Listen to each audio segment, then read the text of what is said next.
Ati Mbah Mun hak, yen aku ben alim iku aja sering maca tafsir, mari goblok jare Mbah Mun.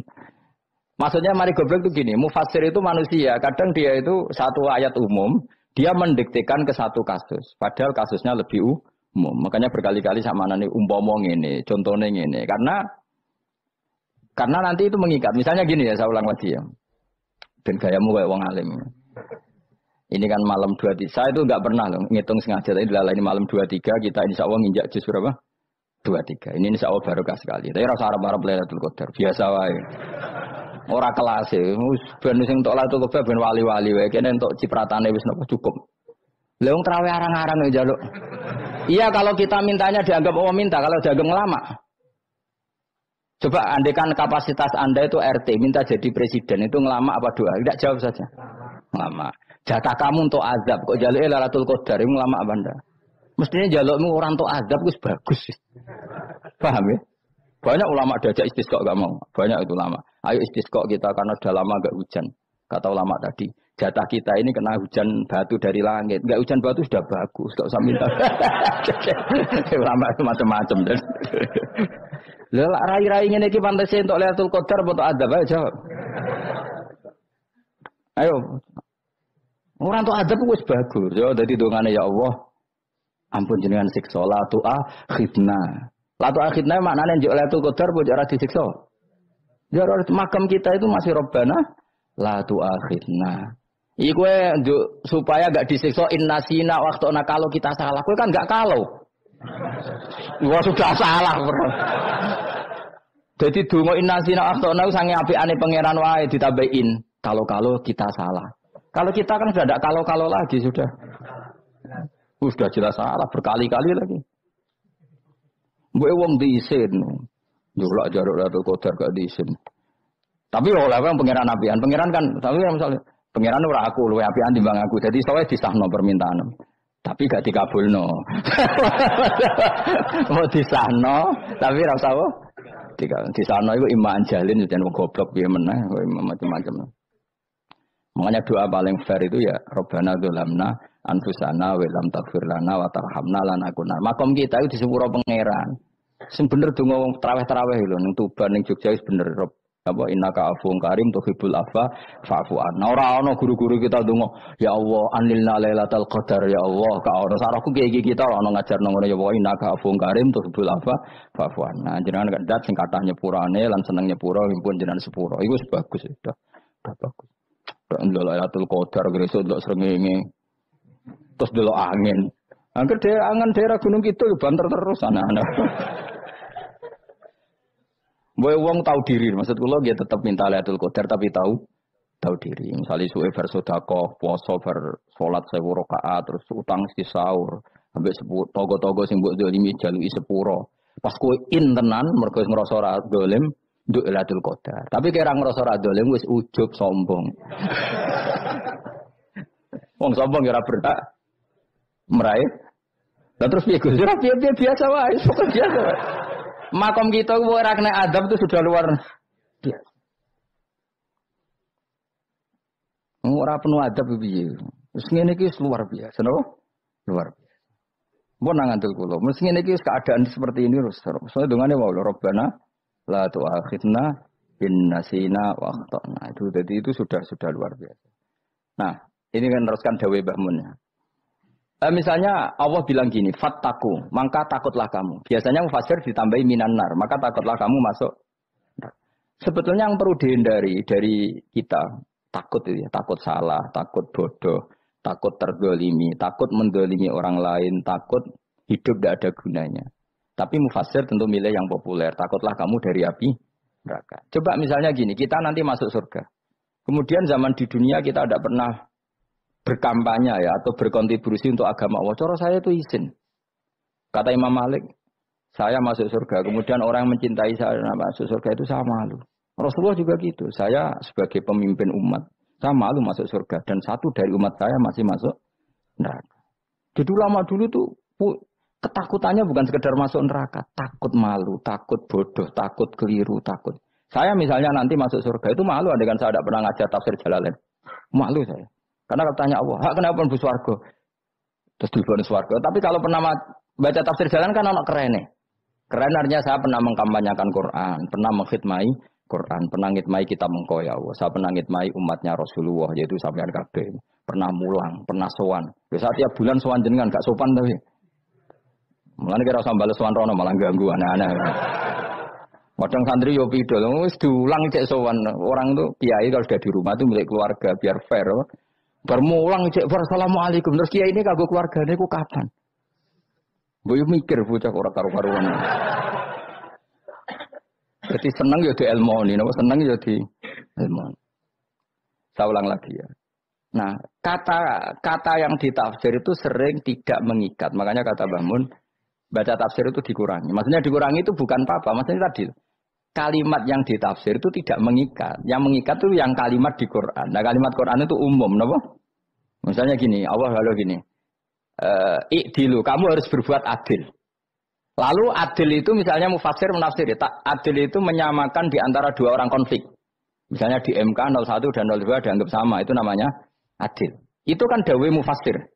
Atau misalnya gini, Allah bilang gini ke saya, hak kan ada di kiai sing adil. Terus adil ditafsiri orang, adil itu menyamakan sesama murid, haknya sama. Nah, tapi bisa saja adil itu di luar itu semua. Misalnya gini, ternyata adil menurut Allah gini. Adil maknanya seimbang, apa? Adil itu maknanya apa? Seimbang. Lalu keseimbangan seorang hamba adalah dia ingat Allah lebih banyak. Karena ini bandul yang benar-benar nyata. Allah itu nikmatnya nyata. Sehingga ketika saya sebagai orang alim ingat saya alim itu karena Allah, dikasih ilmu Allah, dikasih cerdas Allah, dikasih semuanya dari Allah. Sehingga saya itu tidak merasa kumuluhur pada kalian karena semua ini dari Allah. Kemudian Allah sendiri yang memerintahkan, kamu harus mengajar. Maka saya ada arep-arep salam templek sampeyan, penghormatan sampeyan, apresiasi sampeyan karena saya hubungannya hanya dengan Allah Subhanahu wa Ta'ala. Itu namanya adil, meletakkan sesuatu proporsional. Itu juga adil namanya. Makanya seseorang itu nggak bisa dikatakan abid selagi belum tahu kalau ibadahnya minallah. Jadi misalnya ke ibadah tok. Ternyata kamu yakin itu ibadah kamu, amal kamu itu belum abid. Abid hakikat adalah alhamdulillah alladzi hadana li hada wa ma kunna linahtadiya laula anda tahu. Ketika kita sujud yakin ya Allah alhamdulillah jenengan menakdir saya sujud. Saya salat alhamdulillah engkau menakdir saya salat. Sehingga minallah dulu pikiran itu semua kebesaran kebenaran ini minallah dulu. Baru setelah minallah kita yakin billah. Setelah billah juga yakin ilallah. Misalnya gini Allah itu. Setelah saya ngajar tafsir Jalalain, kepentingan saya satu. Hamba-hambanya Allah menjadi tambah mencintai Allah. Tidak mencintai saya. Enggak penting sama mencintai saya. Makanya Imam Syafi'i tiap ngajar bilang begini. Wadidtu annal khalqa ta'allamu hadal ilma. Wala yahmadunani. Saya senang kalau kalian belajar fikih sama saya. Tapi kamu tidak usah muji saya. Jadikan fikih ini alat taqarrub kamu kepada Allah. Itu namanya minallah wa ilallah. Itu adil. Tapi adil yang dijelaskan ulama beda-beda tadi. Ada mengatakan adil adalah proporsional antara murid, antara keluarga dan murid. Meskipun kamu senang mulang, jangan merantarkan keluarga. Itu tidak adil. Itu kan versi, no? Maksudnya Mbah Mun, kamu jangan terjebak versi-versi dalam tafsir. Paham ya? Karena Allah hanya ngendikan i'dilu wa aqrabu. Paham ya? Tapi kan penjelasan adil ini orang versi. Paham ya? Ada yang nulis adil adalah meskipun mimpin masyarakat, ya ingat keluarga. Karena sing tukang wayo nafsirin adil adalah karena laki tidak cukup istri satu maka itu kan ya repot kan. Tapi kalau kadung istrinya 3 atau 4, adil adalah harinya sama meskipun janda dan perawan. Jadi sing lanang gak adil adalah proporsional. Sing wis suwi dikumpuli dikurangi. Yang baru ya mungkin enggak kalau nuruti. Mungkin enggak. Tapi itu kan versi, nama. Maka kata Mbak Mun itu memang saya itu merasakan, saya sebagai mufassir merasakan memang saya kan sering baca Jalalain beda dengan tafsir Munir, nanti beda dengan tafsir Qurtubi. Saya beri contoh misalnya. Dan kamu pasti salah jawab ini. Kalau kamu benar berarti ya alim tenan. Wa idza darabtum fil ardi falaysa 'alaikum junahun an taqsuru minas shalah. Orang kalau pergi itu boleh enggak ngosor salat? Enggak, jawab saja. Boleh kan? Ngosor salat itu apa? Misalnya sholat asar 4 jadi berapa? 2. Kalau isya jadi 2. Kalau subuh? Enggak, sudah maju lah. Maghrib? Enggak, kan yang bisa dikosor hanya berapa? Yang rubaiyah, yang apa? Berarti kamu yakin antak suruh minas sholat artinya 4 jadi 2, yakin? Tidak, jawab saja. Yakin. Nah itu termasuk orang pinter ya. Berarti ilmu lagi sak trip. Ya. Sebetulnya kata Imam Qurtubi enggak. Ayat itu kan hanya bilang gini, kalau kamu bepergian maka kamu boleh menyendak sholat. Qasru itu memotong. Dari aturan yang dulu 4 menjadi 2. Sebetulnya tidak hanya itu tok. Aturan tidak boleh membawa najis menjadi boleh. Aturan harus tumak ninah menjadi tidak harus tumak ninah. Misalnya kamu sholat dalam keadaan perang, wajib tumak ninah apa boleh sambil lari-lari? Boleh sambil lari-lari. Boleh gak ketika perang kamu sholat sambil menghadap tidak ke kiblat? Boleh.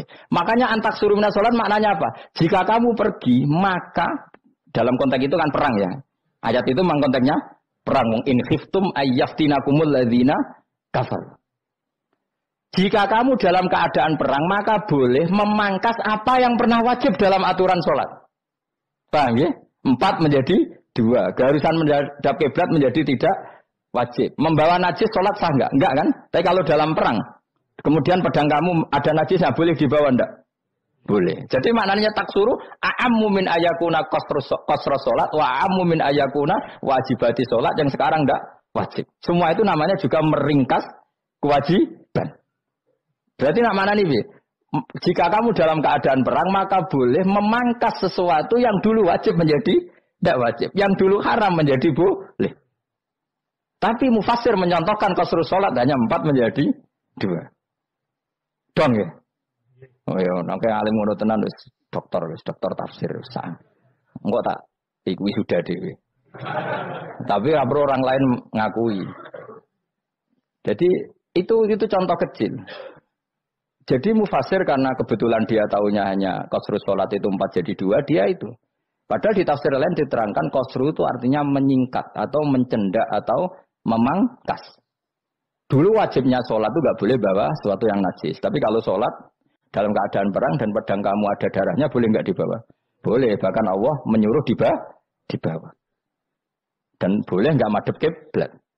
Fa in khiftum farijalan auruk banataki fa idza amintum fadhkurullaha kama 'allamakum. Ketika keadaan aman baru sholat sesuai standar. Nah berarti kan ada qasrus sholat, ada pemangkasan aturan sholat. Kayak misalnya begini. Dalam keadaan normal, boleh nggak kamu motong pohon pisangnya tetangga tanpa izin? Nggak boleh kan? Tapi misalnya ada banjir bandang, kemudian kamu bisa selamat kalau motong itu. Wajib izin apa malah haram izin? Haram izin, harus kamu langsung potong. Karena kalau tanpa begitu kamu dan yang punya wajib meridhoi. Kalau nggak meridhoi disalahkan syarak malah. Paham ya? Jadi ini penyolongan yang wajib. Tapi tak coba potong kayak ngelangiin, terus gedangnya mbok pangan, itu berlebihan. Karena Allah memaklumi hanya untuk ngelangi. Jebule wis menisan lah itu di luar izin syariat apa? Di luar izin syariat, itu melampaui batas itu. Syaratnya boleh itu ghairu baghiw wala adfamani turra itu darurat syaratnya ghairu baghiw wala dan tidak boleh melebihi batas. Ora ape ngetok gedangnya jupuk sik. Sing mateng dipangan terus diketok. Ora oleh. Paham ya? Jelas ya. Makanya kalau ngaji tafsir ya saya kan berkali-kali ada makna di tafsir Imam Suyuti saya tambahi umpamane ini. Maksudnya umpama itu supaya contoh itu tidak mengikat. Jadi yang disebut beliau itu satu dari sekian potensi ribuan contoh. Ya kayak tadi misalnya antak suruh minas sholah. Itu umumnya ulama membayangkan qasrus sholat yang 4 jadi 2. Padahal enggak, maknanya meringkas aturan dari wajib menjadi tidak wajib. Bahkan sebagian aturan itu dikatakan haram, tidak haram. Itu tadi misalnya bawa najis atau teman kamu mau dibaca orang kafir, terus kamu bilang, hei hati-hati, itu tidak batal kalau dalam sholat siddatil khauf. Paham ya? Jelas? Semaju lah. Malam terlikur, lelatul. Soalnya gumen be wong-wong itu, bingung orang ilmunya wong-wong. Ma ungziro abahum elam yungzaru tegese ora den kai wedi sapa ngangge fi zamanil fatrah ing dalam zaman fatrah. Ya sama seperti ini. Orang tidak mendapat ingzar itu fi zamanil fatrah, zaman enggak ada rasul. Tentu tidak hanya itu tok. Ada rasul tapi orang itu jauh dari komunitas ulama. Itu juga termasuk orang yang tidak mengalami ingzar. Jadi tidak mengalami ingzar bisa di zaman fatrah atau sudah ada rasul tapi dia jauh dari ulama atau jauh dari komunitas Islam. Itu juga komunitas yang tidak ngalami engdar. Fahum mongko te wong akeh il kaum iku khafidun lali kabehane iman sing iman parustilan bener. Ya, contoh paling gampang itu nak dawuh yai mesti bener itu loh. Kalau kamu ngaji tafsir Jalalain ya yuhan nasu budu rabbakum. An-nasu biasanya tafsirkan kufaru Mekah, napa? Padahal di situ nas semua manusia apa kafir Mekah? Semua manusia. Cuma konteks dulu karena Nabi orang Mekah dan zaman itu yang diberi peringatan orang Mekah, Imam Suyuti bilang kufaru Mekah. Lah seperti itu kufaru Mekah mengikat apa enggak? Enggak kan? Enggak, karena yang dituruni Quran ya kafatal linnas. Tapi ya nasu di Jalalain sering ditulis apa? Kufaru Mekah. Nah, seperti itu tidak mengikat. Itu contoh saja, Pak. Contoh saja dalam konteks zaman itu. Paham ya? Jadi banyak, makanya tafsir itu sebenarnya agak ngikat. Ya tapi yang ngomong gitu harus orang alim. Kalau kamu yang ngomong malah kacau. Kemudian yang ngomong sombong. Maksudnya kan manusia, saya juga manusia. Ngapain saya harus ikut? Ya sarap itu. Itu sombong sarap, no? Sombong sarap. Lakot hakko teman-teman fahum, lakot hakko teman-teman nyata apa alqaulu apa titah, wajib berarti wajib mana nyata ala aksarihim, yang atas yang akeh bil adab. Lakot hakko teman-teman dadi nyata apa alqaulu apa titah anane azab, wajib berarti wajib apa adab ala aksarihim bil adab, fahum mongko te wong akeh layu minun ora iman sapa akeh, il aksaru tegese uta akeh wong ora iman, zaman niku maksud. Ya maksudnya zaman niku, tapi jengben nggih mboten ngerti. Tapi mungkin batu Isa itu semua orang iman, tapi ya banyak yang setelah iman itu tidak bermanfaat lagi karena wes napa matahari terbit dari napa barat. Hina la yanfa'u nafsan imanuha lam takun amanat min qabl. Inna saat temen ingsun ucal naga ingsun fi anaqihim. Ing dalam gulu-gulune wong akeh tak gawe aghlalan ing belenggu. Bi ayu dhamma kabar bi antu dhamma kabar ento de kumpulno ilaha maring anak apa di tangan. Di anal gil lah karena saat menegil iku yajma'u iso ngumpul apa gil al yada ing tangan kal unuk maring geger maring napa gulu-guri lho jenenge unuk. Wong Arab nak darani kene iku unuk, nak darani kene iku nakher. Ya jare wong Arab, ya kene iki unuk, kene iki nakher. Lah gulu niku ngeten, tangan didakok teng napa? Napa? Gulu. Apa ini jenenge? Jidok niku, jidok niku. Sing guri. Faya mengkote tangan ilaiki kumas muatun ting kumpulno ilal atqoni maring dagu. Meniki lho jenenge dagu jam udzakonin wa ya mustama'ul lahyan. Kumpulnya dua dagu atau dua wang nak cumanan. Bahum mengkota wong akeh mukmahuna iku dadi bunder sapa wong akeh. Manane rafuna ngangkat wong akeh ruusa ing sirahe wong akeh. Lastatiuna ora iso mampu sapa wong akeh khodaha ing ngendekno ruus. Menan dhewe maksudi wa ada uta iki mutamsilun mu bayangan, mutamsil gambaran. Mulane kula gumun be ulama riyen. Tak contohno ya, nek ulama dhisik utop, wong dhisik nak ndarani bun neraka digludungno. Wong kafir iso ben digludungno ning neraka. Iku ya pancen ngalim tenan ngomong dhisik. Mergo gambarane ngene, ora usah mbok praktekno sampean, praktekno saiki wae. Nek praktekno sampean kaya sampean mlebu neraka. Dadi ngeten wong nak lungguh ngene, wong Arab nak darani iki ason-ason. Terus ngeten. Ngeten. Niki kan niki jenenge apa? Dengkul. Dengkul itu kena dagu, terus tangan kena jidok. Dadi ngeten. Dadi wong wis dalam keadaan bunder. Paham ya? Lah malane malaikat karek nyaduk terus gludung-gludung ngono. Paham ya? Dadi mergo yo napa? Dengkul nempel dagu, paham ya? Tangan nempel jidok, terus ditaleni. Paham ya? Terus ya karek gludung dong, malane wong kuno nak deren bun neraka iku. Nek bayangno saiki sok ben ra usah, gak usah mlebu maksude, paham ya? Malane ape mlayu ora iso, wis posisi ngono, paham ya? Sebenarnya rasa delok, maksudnya praktekno saiki. Menang delok lho. Lah dawuh Imam Suyuti wal muradu te kang den kersakno iku annahum sak temne wong akeh la anu nek ora tunduk sapa wong akeh lil imani maring iman. Wala faduna nek ora tunduk sapa wong akeh ora ndilukno ru'usahum ing sira wong akeh lahu krana iman. Iki tapi dawuh Imam Suyuti. Tentu tidak semua ulama sependapat. Jadi cara Imam Suyuti semua yang dikatakan Quran ini mu'tamsil. Artinya mereka tidak tunduk, maknanya tidak menerima iman. Ya, tapi itu cara Imam Suyuti. Ulama lain yang mengatakan tidak. Memang orang kafir ketika masuk neraka dalam keadaan seperti itu dan digeludung. Ya tidak apa-apa sama-sama benar. Ya sama-sama benar karena ya Quran itu milik bareng ya, milik bersama. Jadi apa ya? Kan banyak kalimat kayak tadi mengkosor sholat, meringkas sholat 4 jadi 2 yang meringkas, paham ya? Dari aturan ketat menjadi agak longgar juga meringkas. Jadi semuanya namanya memotong apa? Memotong dari 4 menjadi 2 ya memotong, paham ya? Dari aturan wajib menjadi tidak wajib juga memotong. Nah, itu kan sama-sama benar. Lihat nanti konteksnya. Wajah analan gawe sapa ingsun ming bene aidim sanging ngarepe wong akeh sadan ing tutup. Wa min khalfim sanging gurine wong akeh sadan ing tutup. Fathisin sadan wa dhumiha lan dhumai sin sudan fil maudhi ing dalam panggonan loro. Fa akhsena mongko ngekeki gelap ingsun ing wong akeh, fa mongko te wong akeh laik sirun rane ngali sapa wong akeh. Tamsilun iki ya contone aidon lisat diturukil iman maring ketutupe dalan iman alih ngatasi kufar. Nah cara maksudnya kabeh iki mau tamsil. Dadi ngene. Dari depan kami kasih tutup, dari belakang kami kasih tutup, kemudian mereka saya kasih kegelapan. Maka mereka tidak tahu. Mananya apa? Dari arah depan yang mereka nggak ngerti pentingnya iman, dari arah belakang yang mereka tidak ngerti pentingnya iman, maka mereka buta, artinya tidak iman. Itu dari Imam Suyuti. Tamsilun aidoni hanya perumpamaan lisat diturukil iman, yaitu tertutupnya jalan-jalan iman. Tapi ulama lain mengatakan ya enggak. Memang pernah ada peristiwa di mana orang kafir ngepung Rasulullah, dan mereka dari depan matanya dihalangi, dari belakang dihalangi, sehingga ketika Rasulullah keluar, mereka tidak melihat. Itu ya nyata. Ya, jadi makanya ngaji. Ya. Jadi ben keren. Oh ini ada sekian tafsir. Terus gue ngomong kan kayak wong alim keren. Nah takoi kata siapa? Ono rekamane. Tapi yang orang ngaji dhewe. Nah takoi kata siapa?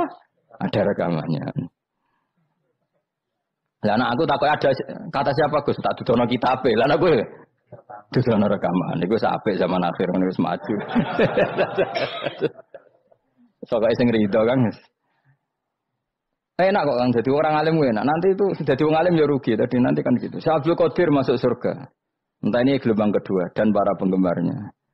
Jadi akhirnya sing alim tenan yang mlebu swarga, sing kedua dan para penggemarnya. Iku ora usah alim Kang, cukup penggemar.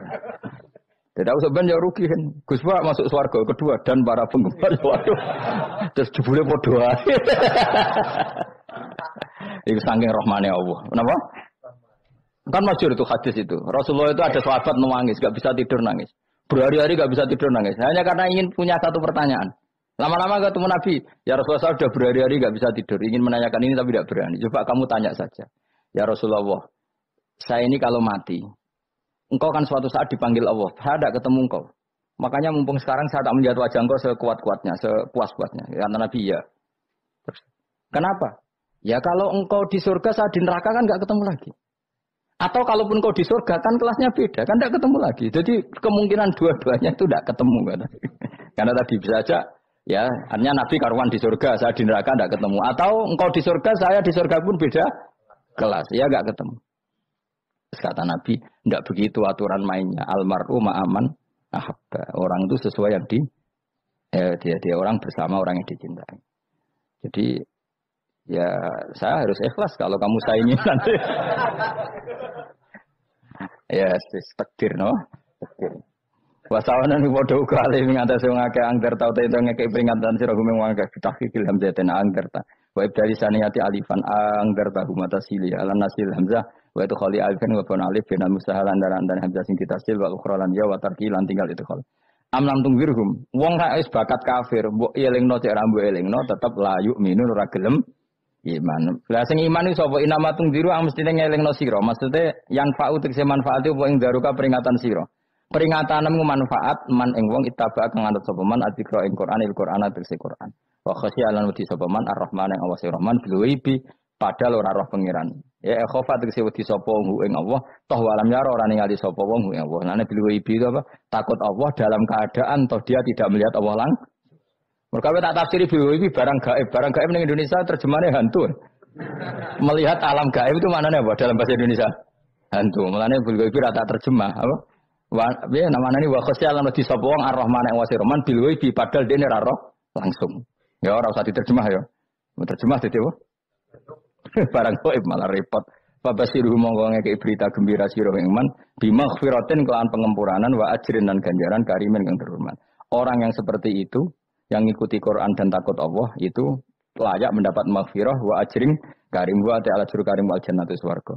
Inna satu ingsun wa nahnu ya ingsun iku nuhyi uripno ingsun al mauta ing wong sing mati libak si krana pas. Wa natubulan nulis ingsun fil lauhil mahfuz ma ing apa wae kodamu kang nglakoni sapa ngake fi hayatihim. Di lauh mahfuz apa yang pernah kamu lakukan ditulis min khairin kaapian wasari dan keelean Liyujazau supaya diwales sapa ngake alih ing atase iki. Wa asarahum lan yo tak tulis bekas-bekas kelakuanem. Matek saya perkara ustun kang digawe sunah apa bima badam sak usah ngake.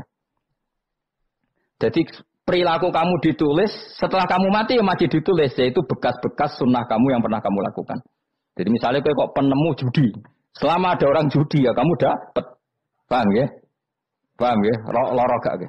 Makanya ulama ngendikan dulu tubalil amwat, tubaliman mata wa matat ma'ahu dunubuh. Bejo wong mati, kemudian dosa-dosanya melok mati pisan. Maknanya dia mati dalam keadaan tidak pernah melahirkan sunnah keburukan, paham ya?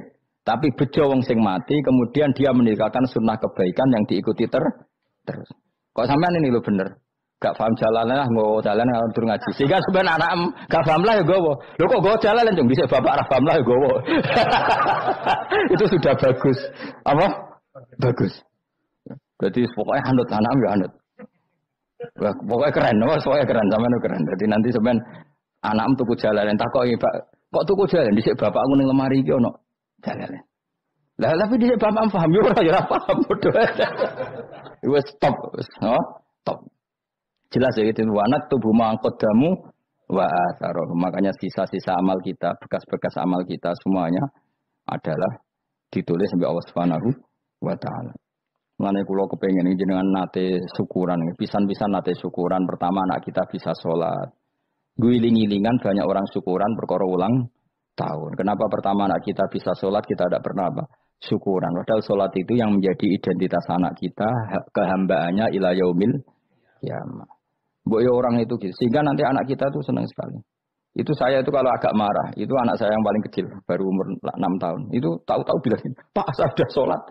Karena dia tahu, saya itu paling terhibur kalau ada berita sudah sholat. Jadi itu penting supaya orang itu tahu orientasinya bapak itu sholat.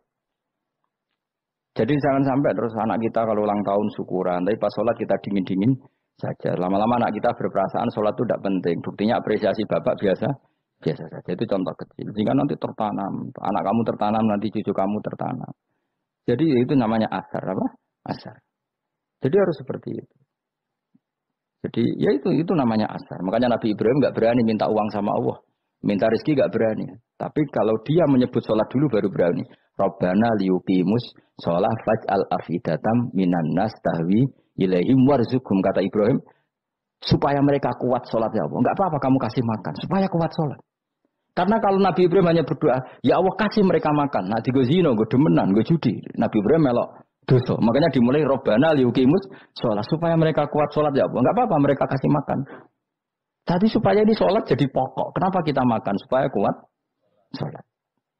Andai kan Ibrahim hanya berdoa supaya kasih makan mereka. Kemudian kekuatan itu dipakai maksiat. Ibrahim kan ikut dosa. Itu sirinya kenapa doanya Robbana liyuqimus sholat. Ya. Jadi kata liyuqimus sholat didahulukan. Apa? Supaya mereka kuat sholat. Maka kasihlah makan. Kasihlah rezeki. Jadi supaya sholat jadi pusat orientasi. Itu harus dilatih. Ya tentu kamu ngelatihnya ya sidik-sidik. Wong anake sapa kan gitu, tapi ini kan cerita aja. Maksudnya orangnya biasa wae, maksudnya biasa wae. Maksudnya iku mau cerita. Kowe gelo ya monggo. Terus mutung ra ngaji ya monggo, gampang. Kowe ra ngaji, wae golek murid kok kowe gampang. Kowe golek guru kowe aku kangelan. Ya maksudnya sing gelem ngalah teko kan. Oh, liane larang nang nyewane. Wa asarum lan bekas-bekasnya mereka. Makanya ketika Ahmad bin Hambal itu ahli hadis. Karena selagi riwayatnya dia dipakai, orang tahu Rasulullah itu karena ahli hadis. Benar yang paling hebat tentu qala Rasulullah. Tapi apa artinya qala Rasulullah kalau nggak diriwayatkan ulama dari ulama sampai kita. Tapi apa artinya sampai kita nak gak ono sing ngalahi maca ngene iki. Burohno maca ngene. Paham nggih? Ayo jajal ke tuku kitab Musnad Ahmad. Nak ora roh gubedi larang ngono tok. Mergo ora ono sing maca ora roh isine, paling mau kenangane apa? Gede larang. Tapi baru kayak nasi mojo kemudian bisa. Ini juga asar. Sebenarnya kau oleh niru, aku mati ngorek jalan. Oleh niru. Tapi aja niru sesate. Ngonang dadi ra karu-karuan. Jadi Imam Suyuti loh. Tafsirku udah ngono kuwi. Udah dirusak kabeh. Wa atharahum matun nabi ba'dahum. Kalau suwun nggih dilatih, kalau anak-anak sampean mulai bisa sholat, tunjukkan kalau Anda senang lewat syukuran atau lewat apa. Ya tidak harus besar-besaran. Tunjukkan kalau kamu mengapresiasi secara senang, karena itu identitas kita. Apa identitas kita? Wa kula sa'enan ing saben-saben perkara. Nasobahu bi fi'lin fasil utawa nasbuhu. Nasbuhu ta nasabe lafat kula sa'en bi fi'lin lan fi'il yufasil. Nasbuhu ta nasabe lafat kula sa'en bi fi'lin lan fi'il yufasiru kang nafsiri ing fi'il apa dawuh ahsainahu. Ahsaina kullasein ahsai. Nah, berarti namanya wa kullasein lan ngitung ing saben-saben perkara. Wa kullasein lan ingsun ngitung ing saben-saben perkara. Maknane ahsaina tegese ngitung ingsun ing sa. Ndobat nau tegese ngitung ingsun ing sa fi imamin ing dalam catatan utawa ing dalam kitab induk. Imam ku maknane kitab induk mubinin kang jelas. Kitabin tegese kitab bayin kang jelas. Wa al kitabul bayin iku Allahul mahfuz lah mahfuz. Subhanallah wa bihamdihi adada khalqihi wa ridha nafsi. Wazina ta'arsi Syahati Mbah Mun hak kena aku kena alim itu ojo sering maca tafsir mari goblok dari Mbah Mun. Maksudnya mari goblok itu gini, mufassir itu manusia, kadang dia itu satu ayat umum dia mendiktekan ke satu kasus padahal kasusnya lebih umum. Makanya berkali-kali sama nani umpama ngene contohnya ngene karena nanti itu mengikat. Misalnya gini ya, saya ulang lagi ya ben gayamu kayak wong alim. Ini kan malam 23, saya itu enggak pernah loh ngitung sengaja, tapi ini malam 23 kita insya Allah nginjak juz berapa? 23. Ini insya Allah barokah sekali. Tapi rasa Arab-Arab Lailatul Qadar biasa wae. Ora kelas e, ben sing entuk Lailatul Qadar ben wali-wali wae, kene entuk cipratane wis napa cukup. Lah wong traweh arang-arang ya njaluk. Iya kalau kita mintanya dianggap Allah minta, kalau dianggap ngelama. Coba andekan kapasitas Anda itu RT, minta jadi presiden, itu ngelama apa doa? Tidak, jawab saja. Ngelama. Jatah kamu untuk azab, kok jaluknya Lailatul Qadar, itu ngelama apa Anda? Mestinya jalukmu orang untuk azab, itu bagus. Paham ya? Banyak ulama diajak istisqa gak mau. Banyak itu ulama. Ayo istisqa kita karena sudah lama gak hujan. Kata ulama tadi, jatah kita ini kena hujan batu dari langit. Gak hujan batu sudah bagus, gak usah minta. Ulama itu macam-macam. Lah rai-rai ngene iki pantese entuk Lailatul Qadar apa entuk azab? Ayo jawab. Ayo. Ora entuk azab wis bagus. Ya dadi dongane ya Allah. Ampun jenengan siksa la tu'akhidna. La tu'akhidna maknane njuk Lailatul Qadar apa ora disiksa? Ya makam kita itu masih Rabbana la tu'akhidna. Iku supaya enggak disiksa innasina waqtuna kalau kita salah. Kowe kan enggak kalau. Wah sudah salah bro. Jadi donga innasina akhtana sange apikane pangeran wae ditambahin. Kalau kita salah. Kalau kita kan sudah tidak kalau lagi sudah. Sudah jelas salah berkali-kali lagi. Mbok wong diisin. Njulak jaruk Lailatul Qadar gak diisin. Tapi oleh pangeran apian. Pangeran kan tapi misalnya pangeran ora aku luwe apian timbang aku. Jadi soalnya disahno permintaan. Tapi gak dikabulno. Mau disahno, tapi ra usah apa? Disahno iku iman jalin jan wong goblok piye meneh, macam-macam. Makanya doa paling fair itu ya Rabbana dzalamna anfusana wa lam taghfir lana wa tarhamna lanakunna. Makom kita itu disepuro pangeran. Sing bener donga wong traweh-traweh lho ning Tuban ning Jogja wis bener apa innaka afuwun karim tuhibbul afwa fa'fu anna. Ora ana guru-guru kita ndonga ya Allah anilna lailatul qadar ya Allah ka ora sarahku iki kita ora ana ngajarno ngono ya Allah innaka afuwun karim tuhibbul afwa fa'fu anna. Jenengan kandat sing kathah nyepurane lan seneng nyepuro pun jenengan sepuro. Iku bagus sudah. Udah bagus. Ndelok lailatul qadar gresik ndelok srengenge. Terus ndelok angin. Angger angen daerah Gunung Kidul banter terus anak-anak. Boy wong tahu diri, maksud kula dia tetap minta Lailatul Qadar tapi tahu diri. Misalnya suwe bar sedekah, puasa bar salat 1000 rakaat, terus utang si sahur, ambek togo-togo sing mbok dolimi jaluki sepuro. Pas kowe tenan mergo ngrasa ora dolim, nduk Lailatul Qadar. Tapi kira ngrasa ora dolim wis ujub sombong.